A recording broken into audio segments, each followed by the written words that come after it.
Hey guys, Northeast Survival and Preparedness. I want to talk about Saiga Rifles. In particular because we are here in New York and we are suffering under the Safe Act. And I want to talk about these because these guns are actually New York legal.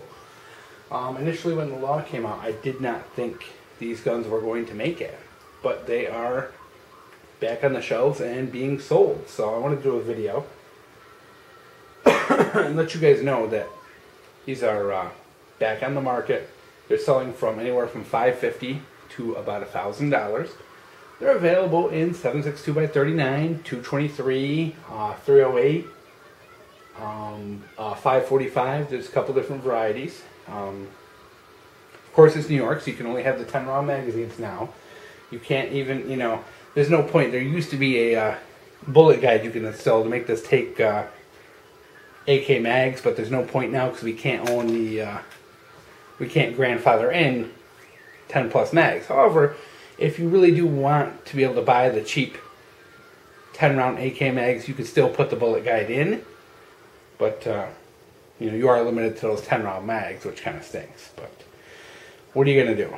Okay, so these are Safe Act legal. This one here actually is not, but I'm going to be modifying it come January. I bought the plain Monte Carlo stock for it, and I will be putting that back on the day before registration. And this gun will not have to be registered. It has no evil features. It does not have a threaded barrel or any barrel accessories, no bayonet lug. This one has a thumb hole stock, which is now, part of the law, but the original Monte Carlo stocks that they come with are completely fine. It doesn't have any evil features whatsoever, so you are completely good. No grenade launchers or anything like that. It is functionally identical to an AK-47. The major change is that they've moved the trigger group back to accommodate a Monte Carlo stock. But other than that, identical. They're pretty much identical, just minor changes in the trigger group and all that jazz.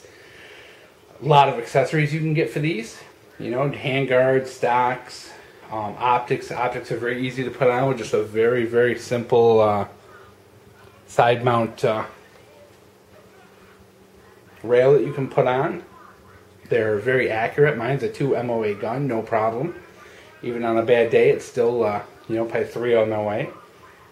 Even with iron sights, this sucker still shoots, 4 or 5 inch groups at 100 yards. Reliable, never had a single failure. Beautiful, beautiful guns if you live in New York. It's completely wrong and unconstitutional that we're denied the right to have guns like AK-47s, but for the time being, until this law is repealed, this is an excellent substitute if you have the money and you are interested in exercising your rights. And guys, I hope if you got the money, how should I put this? Guys, if you got the money, I hope you guys are going out there and snatching up every one of these rifles you can get, that you're building legal AR-15s, and you are basically showing New York that you're not going to stop me. And taking these guns out, shooting them at the range, educating people that these guns are not dangerous, they're not these killing machines that people make them out. A gun is a gun, no matter what evil features it has. These guns are safe in the hands of right people. And so guys, I really do hope you're exercising that Second Amendment right, getting these things out there, looking into these, trying to get them. I'm seeing these more and more on the shelves. They are pretty available, so I've seen them quite a few times lately. The big issues you run into with these, of course, number one, Safe Act compliant, but the only thing that would make this an issue with the Safe Act is, one, if you did the conversion. There is a conversion to bring the trigger group forward so you can have the pistol grip. If you've done that, it's kind of tough to undo, but it can be undone. And of course, if you did get like the skeleton stock like I did, you do have to convert back to that. But these are pretty much Safe Act ready. There's really no registration, no nothing. They're great, unlike the AR-15, which has a lot of yucky modification to do to not have to register it. These are good to go. 922R, different story. If you do modify these guns, you do run into problems with 922R.